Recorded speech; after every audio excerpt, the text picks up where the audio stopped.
truly remarkable. That was you who made all that happen. In the weeks following the release of Wicked, I can't help feeling drawn back to the land of Oz and its vast cast of characters. While there are many with distinct quirks and backgrounds, I find the witches of Wicked to be the most interesting. As there are so few of them, it seems like their abilities are not only unique, but few and far between. It's made clear throughout the first film that many want the chance to study sorcery, but not everyone at Shiz has what it takes to graduate from the program. Regardless, the people of Oz hold witches and wizards in high esteem, with many of them taking on leadership roles and becoming prominent public figures. The witches shown in Wicked are no exception, which is why I want to use today's video to evaluate their individual motivations, abilities, and future potential. Something has changed within me. She doesn't give a twink what anyone thinks. Number 1. Elphaba Throp. Wicked follows the story of Elphaba Throp, who is destined to become the notorious Wicked Witch of the West. The Wicked Witch is a character known worldwide and is a classic villain from film and television. In The Wizard of Oz, there's no denying that the Wicked Witch is evil and needs slaying, as she constantly tries to prevent Dorothy from returning to Kansas. However, her activities beg the question, why did she become evil in the first place? Wicked aims to answer this question by showing the Wicked Witch as a young Elphaba Throp, who has had a lifetime full of unfair experiences.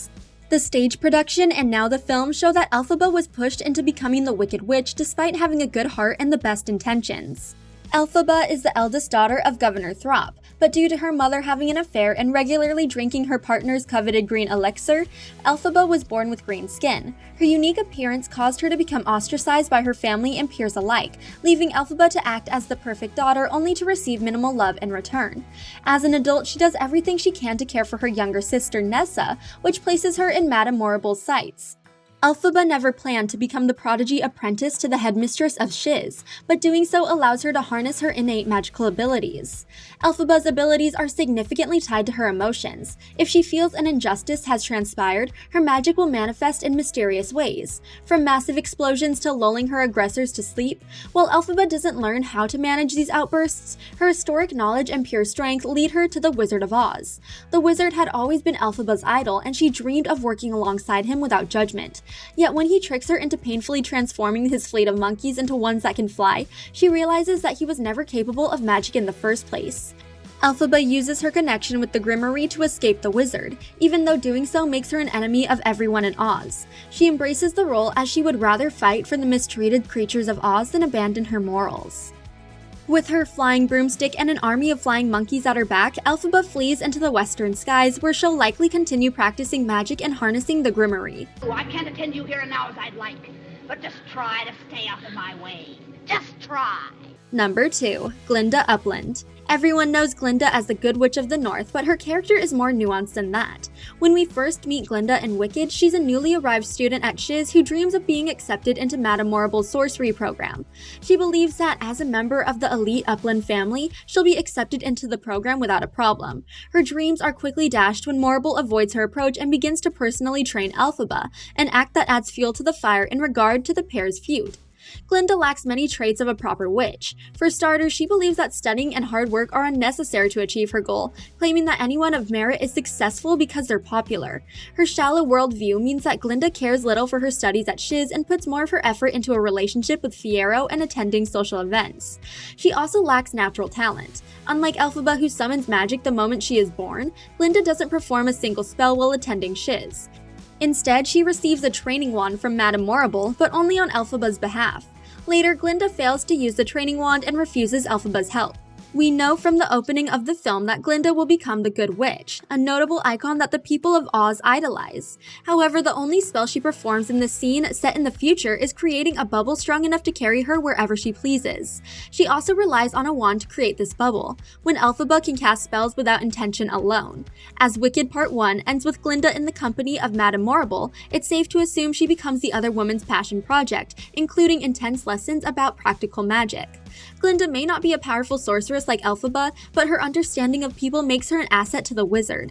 As she's in her back pocket, it's no wonder that she's finally taught the bare minimum of magic and spreading propaganda about the Wicked Witch. Citizens of Oz, she is evil. Number 3. Madame Morrible. The secondary antagonist in Wicked, Madame Morrible is a powerful witch who assumed control over Shiz University from the animal professors. She's a notable figure at Shiz as the incoming student body welcomes her with open arms and clamor for her attention. However, Morrible has little interest in the general student body. Instead, she puts all of her time and effort into training Elphaba, who she believes will become an important part of the wizard's plans. Unlike the wizard, Morrible does have magical abilities, a trait that changed from the original novels to the stage production. While Morrible can likely do many great things with her magic, her specialty is the weather. In a scene where a storm causes a downpour at Shiz, Morrible clears the skies to prevent Elphaba from getting wet. Given that Morrible is the only character aside from Elphaba who can perform genuine feats of magic, it's no surprise that she allies herself with the wizard. They're two of the most powerful characters in the film based on influence alone, as they each crave more control over Oz. I fully suspect that Morrible will take Glinda under her wing and pursue revenge on Elphaba. Part of that revenge, whether she intends it or not, is summoning the twister that inevitably drops a house atop Nessa Rose. You, come with me. Of course. Not you. You. Number 4. Nessa Rose Throp. The younger sister to Elphaba, Nessa Rose was treated very well in her family. Wheelchair-bound due to a disability, Nessa's father often spoiled her and has a strong desire to protect her, which is a significant contrast to his relationship with Elphaba. Despite being her father's favorite and facing ridicule for her connection to Elphaba, Nessa genuinely loves her sister and the pair maintained a strong bond, until Elphaba began to threaten Nessa's new life at Shiz.